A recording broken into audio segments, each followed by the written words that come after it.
Ya, baik. Assalamualaikum warahmatullahi wabarakatuh. Di sini saya akan menjelaskan tentang fungsi arus listrik dalam rangkaian beserta aplikasinya. Jadi dalam sehari-hari itu kan listrik itu kan dia istilahnya banyak lah. Mulai dari penggunaan baterai, penggunaan aki, penggunaan sel surya dan sebagainya. Sekarang kan makin banyak ya bagaimana energi itu jadi energi listrik dari energi yang lain. Nah, salah satunya ini ketika dari elektroda positif dan negatif ketika arus listrik bergerak dia akan menimbulkan istilahnya beda-beda potensial ya. Ketika ada arus dia melewati sebuah hambatan ya, itu karena punya hambatan dia akan mempunyai tegangan. Dan ini kalau di kimia SMA kan ada sel volta kan, dia punya tegangan langsung. Begitu pula dengan efek fotolistrik sama ketika dieksitasi oleh foton ya. Nanti ada dalam lanjutan di kuliah yang tahun depan atau kuliah yang akan datang nantinya ada ketika diberikan suatu sinar untuk sel fotolistrik maka elektron itu akan bergerak sehingga nanti menimbulkan arus listrik itu nanti ketika dia mengenai hambatan akan menimbulkan tegangan listrik sama ya jadi banyak. Nah, tapi sebenarnya prinsipnya gitu begitupun di PLTN pun juga demikian. Oke, kita lanjut. Nah, arus itu apa sih? Arus itu sebenarnya definisinya untuk aliran arus sungai, kan air mengalir, terus current, terus arus elektron, arus listrik. Nah, kalau dalam arus listrik itu bergerak dan berubahnya muatan terhadap waktu akibat adanya interaksi muatan. Kalau dalam listrik statis itu ada arusnya, tapi dia tidak berubah. Ini kan dalam listrik dinamis, sehingga I-nya didefinisikan secara matematis sebagai dq per dt. Oke, karena I adalah dq per dt, maka I juga bisa didefinisikan sebagai Q dikalikan luas yang melingkupinya dikalikan dengan V dikalikan dengan banyaknya N. Maka dalam bentuk diskrit dq sama dengan I dt, sedangkan I-nya itu kan luas dikali itu dikalikan dengan Q. Ini akan perubahan kan? Atau dalam bentuk diskritnya dia bisa ditulis seperti itu. Sehingga dari definisi ini kan kita bisa lihat kalau dalam air itu kan ada rho. Rho itu sebagai Q per V, ini sebagai I per A, yaitu J. Oke, jadi arus itu gini, ketika dia diberikan tegangan, elektron itu arahnya akan melawan. Tapi arus listrik itu gitu. Nah, jadi ada dua teori arus listrik. Yang pertama aliran elektron yang bergerak dari muatan negatif ke muatan positif, yaitu gerakan elektron. Yang kedua adalah teori konvensional arus, bergerak sebaliknya akibat elektron. Jadi ada dua teori ya sebenarnya. Nah, besaran yang lain yang terkait dengan listrik adalah tentang konduktivitas dan resistivitas. Jadi benda yang diberikan medan listrik itu akan memiliki suatu reaksi ya dalam menghantarkan arus listrik. Dia bisa menghambat, yaitu dia resistif yang dia punya kecenderungan memiliki resistivitas, atau dia bisa menghantar yang memiliki sifat konduktif dan memiliki konduktivitas. Ya, kalau yang menghantarkan itu disebut dengan konduktor, yang menghambat itu disebut sebagai resistor. Terus bagaimana untuk menggambarkan secara matematisnya? Mudah ya. Jadi muatan rapat persatuan itu kan didefinisikan sebagai J per E. Sedangkan E itu kan kalau dalam listrik statis itu kan dV per dx. dV per dx sehingga dia potensialnya berubah terhadap waktu. Ya, kita definisikan kembali ke arus. I sama dengan A kali rho dikali dV per dx. Sebenarnya A dikali E dikali rho. Kan E kali E coret. E-nya yang satunya diganti dV per dx. Terus dx-nya dipindah, diintegralkan terhadap L sampai 0. V-nya diintegralkan VB sampai VA. Jadi V itu I kali R. Lambda itu L per AR.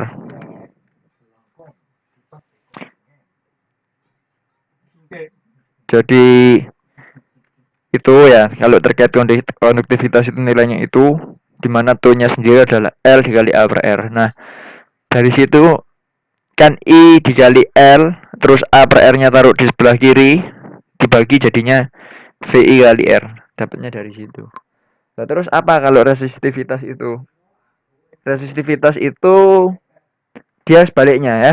Jadi R itu didefinisikan sebagai sepero. Jadi karena to itu J per E dan dia didefinisikan sebagai L per R pada persamaan yang tadi, maka V itu bisa ditulis I kali R. Sepero itu kan sama dengan seperto.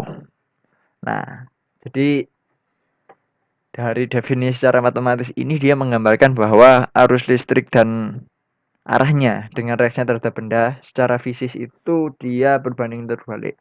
Artinya kalau benda itu semakin konduktif, dia tidak semakin resistif dan sebaliknya. Oke, kita lanjut. Dalam aplikasi arus listrik ada dua yang sering dipakai. Yang pertama hukum Kirchhoff Current Law, yaitu tentang I masuk sama dengan I keluar. Ada gambarnya di sini. Dan yang kedua I keluar sama dengan I masuk. Yang kedua KVL, setiap tegangan pada rangkaian seri ya adalah dia sama. Jadi nanti bisa dianggap seri atau paralel, kita lihat saja nanti di contoh soalnya. Nah, kalau dalam rangkaian seri dia berlaku arus yang ada di tiap-tiap cabang adalah sama, tapi tegangannya kan terbagi. Sehingga karena V sama dengan I kali R, dengan I-nya itu sama, maka V per R itu kan dia I. Maka dia R-nya. R-nya nanti itu dia akan berubah-ubah sesuai dengan jumlahnya. Jadi V yang di kiri itu kan V kali R total. Yang di kanan itu I kali R1, R2, R3 dan seterusnya. Sehingga jumlahnya R sama dengan R yang lain. Jadi kan I-nya dimasukkan, I-nya sama coret. Sama juga dengan paralel. V-nya dianggap sama, dijadikan I per R, nanti I-nya dicoret. Ketemunya itu. Oke, kita ke contoh latihan soal. Baik. Ini contoh pada hukum Kirchhoff ya. Jadi ini ada dua loop. Loop 1 dia 12 volt, loop 2 dia 6 volt. Dan tegangannya 4 ohm, tegangan pada dia itu 2 ohm. Nah, jadi cara matematikanya gini. Pada loop 1, ya kan 12 volt, dia dimasuki arus I1 dan I2. Oke, gini ya. Gambar ya. Kira-kira gini bentuknya.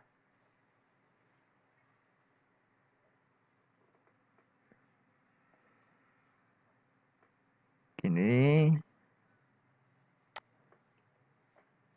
Maaf.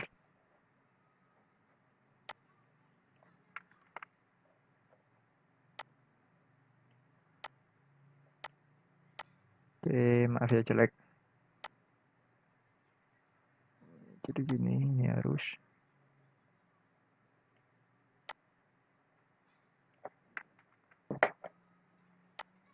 Nah, jadi gini.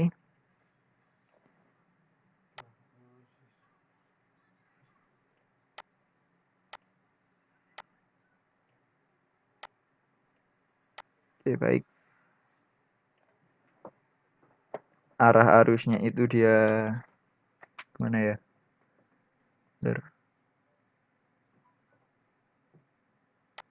Arah arusnya dibuat searah jarum jam. Sebenarnya terserah mau dibuat gimana. Begini. Yang satu gini. Ya. Jadi ini loop 1, yang ini I. Aduh. Ini I1.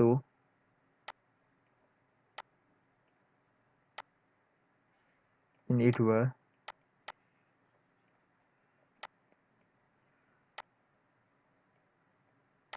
I2. Terus yang ini kalau ada yang masuk nanti kita tulis sebagai I1 kurangi I2. Kalau pada loop 1 kan gitu. Pada loop 1 dia I1 dikurangi I2 ya. Kalau pada loop satunya, pada loop 2 dia berlaku I2 dikurangi I1. Bentar, maaf. Biar jelas.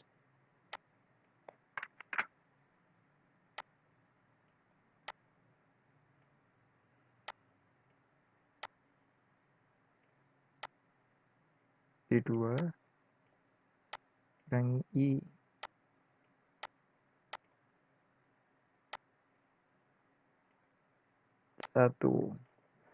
Nah, jadi kita kembali ke BPT. Ya. Jadi dia gitu. Jadi 12 volt itu kan didapat dari I1-nya kan masuk ke 4 ohm sama 2 ohm I1. Terus dia ketabrak I2 sehingga dikurangi I2 kayak tadi. Begitu pula pada yang minus 6. I2-nya kan dia searah. Dia menabrak 6 volt sehingga 6 voltnya negatif. Ketika 6 voltnya negatif, dia terkena minus I1, 2 I1. Tapi I2-nya dia mendukung yang saling berlawanan, maka dia berlawanan dengan I2. Terus biar mudah yang 6 voltnya kita kalikan negatif. Sehingga didapatkan I yang melewati arus itu 4 ohm. Kalau nyari daya ya I kuadrat kali R. Didapatkan 9 watt. Oke, ini contoh kedua. Sama pakai KVL. Yaitu yang tegangan pertama adalah 14 volt. Tegangan kedua 12 volt tapi ditaruh di tengah-tengah. Terus di situ ada loop 1 sama loop 2 ya, arahnya dia searah dengan jarum jam. Di sini disepakati searah. Kalau di sini ada I1, I2 dan I3, di sini kita hanya buat IB sama IC nanti. Atau apalah. Oke, kita samakan aja ya. Jadi I1-nya nanti tidak langsung dihitung. Kan biar lebih enak langsung 2, oke? Kita lihat. Tuh, mudahnya gini. Oke.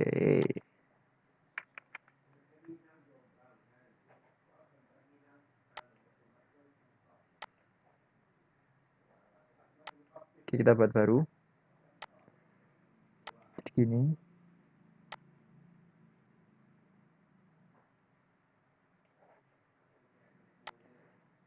Ini 4 ya, 4.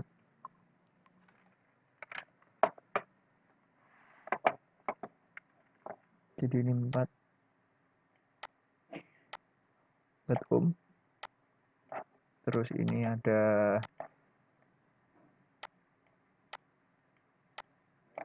14 volt.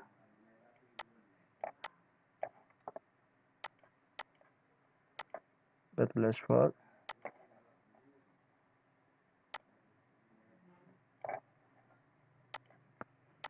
Oke, sorry. Terus habis itu dia di sini 10 volt.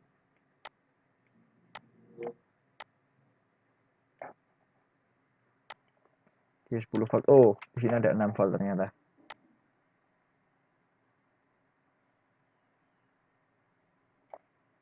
Di sini dia ada 6 ohm.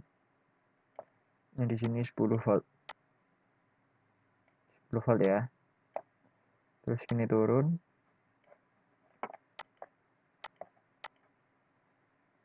Yang satunya 2 ohm.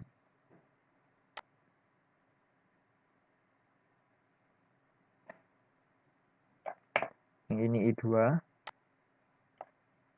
Disepakati yang di sini itu I2.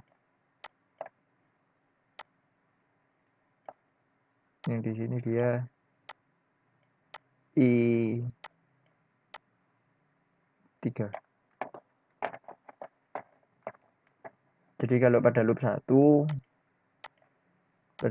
dia berlaku minus 24 karena dia ditabrak. Minus 24 volt sama dengan 10 I2 minus I3. 10 volt sama dengan 8 I3 kurangi I2. Jadi nanti I1-nya tidak lain didapat dari I3 dan I2. Jadi kita fokus untuk memecahkan ini. Nah, kalau ini dari persamaan yang pada loop 1 kan dapat I3 sama dengan 12 volt plus 5 I2 bagi 3.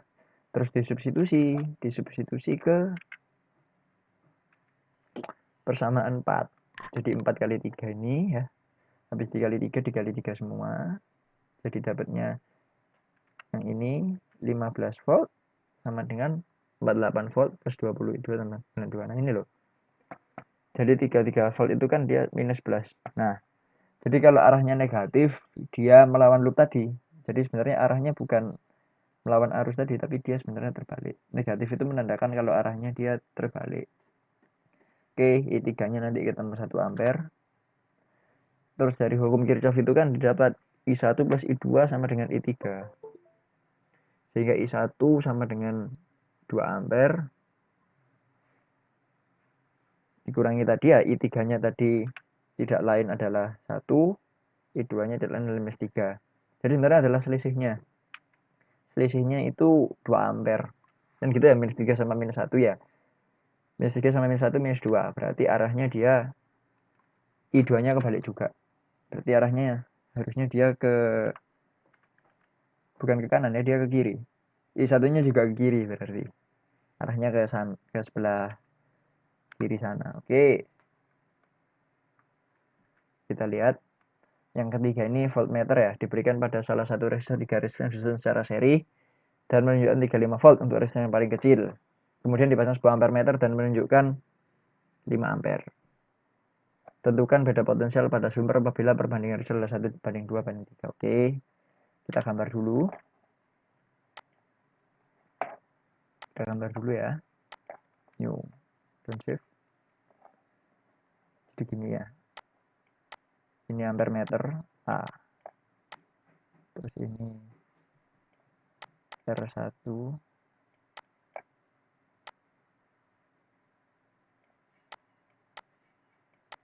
R2. Maaf. Ini R3.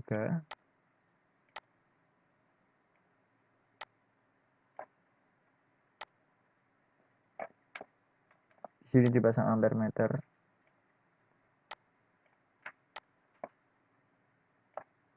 Dicari V-nya ini loh. Ini kan kasusnya nggak ada hambatan dalam. Nah, ampere meternya dia menunjukkan berapa di soal ini? Dia menunjukkan 5 ampere. Oke, 5 ampere. Terus di R1 itu gini sebenarnya gambarnya. Dia dipasang voltmeter. Oke. Ini kan V-nya sama. V1, V2 nilainya sama. Jadi kalau voltmeter dia dipasang paralel. Biar dayanya nggak kebagi. Kalau ampere meter dia dipasang seri. Nah, jadi V-nya kan kalau yang paling kecil ini kan dia menunjukkan berapa tadi? V sama dengan 5 volt. 5 volt ya. V totalnya berapa? Nah, caranya gini. Kita lihat ya, dalam arus seri kan berlaku I1 sama dengan I2 sama dengan I3. Semua 5 ampere. Berarti ini juga 5 ampere. Ini juga sama. Ini juga sama. Perbandingannya kan 1 banding 2 banding 3. Sedangkan I totalan I1 banding I2 banding 3. Sehingga 1 banding 2 banding 3. Untuk R1 banding R2 banding R3. Berarti totalnya adalah R. R totalnya adalah dia 6. Ya, kita lihat ya. Kalau kita lihat di sini, kalau I-nya kan dia sama, pakai hukum perbandingan arus, maka V1 per R1 sama dengan V per R total. Sedangkan R1 itu kan dia tahu kalau dia itu 1/6, kan totalnya 6. R1 kan paling kecil 1, berarti 1/6. V1 dibagi R1 sama dengan V dibagi R total. I1 sama dengan I2. 30 volt sama dengan 1/6 dari V1. Berarti V totalnya 6 kalinya. Berarti V totalnya didapatkan 30 volt. Oke, biar lebih paham gini. Ya. Dalam satu itu kan dia dapat 5 ampere. I-nya kan sama. I1 sama dengan I2. Sama dengan I apa ya? I dalam I-in lah ya. Anggap aja I-in ini kan seri. I1 sama dengan I-in. Input. Maka V-in kita bagi dengan R total sama dengan V 1 bagi R1. Oke. Kan R-nya 6. Kalau ini anggap aja 1, yang ini anggap aja 6. Yang ini kan ditanya. Terus yang ini kan dia dapat 5. Ya udah 5 kali 6 V tot dapat 30. Oke, kalau ada pertanyaan silahkan ditanyakan. Terima kasih atas perhatian teman-teman. Selamat pagi. Billahi taufiq walhidayah. Wassalamualaikum warahmatullahi wabarakatuh.